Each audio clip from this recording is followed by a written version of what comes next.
নমস্কার সকলকে আর স্বাগত জানাই আমার ইউটিউব চ্যানেলে। 22শে জুলাই অর্থাৎ আগামী বুধবার থেকে যুবশক্তির ফর্ম ফিল আপ শুরু হতে চলেছে।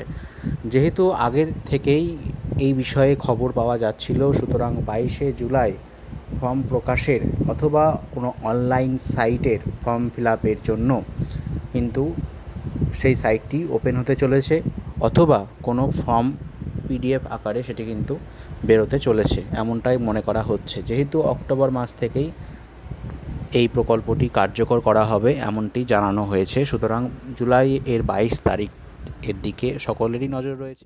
জুলাই মাসের 22 তারিখে যদি ফর্ম রিলিজ না হয় বা তেমন কোনো কিছু না জানানো হয়, তাহলে কিন্তু তার পরবর্তীতে আগস্ট মাসের ফার্স্ট উইকের দিক থেকেই কিন্তু ফর্ম ফিল আপ শুরু হবে এমনটি কিন্তু মনে করা হচ্ছে। তো ফর্ম ফিল আপ বিষয়ে কোনো নতুন তথ্য পেলে অবশ্যই এই চ্যানেলে ভিডিওর মাধ্যমে জানিয়ে দেওয়া হবে। বাকি চ্যানেলে নতুন হয়ে থাকলে চ্যানেলটিকে অবশ্যই সাবস্ক্রাইব করে দেবে এবং ভিডিওটি ভালো লাগলে ভিডিওটিকে লাইক করবে। ধন্যবাদ।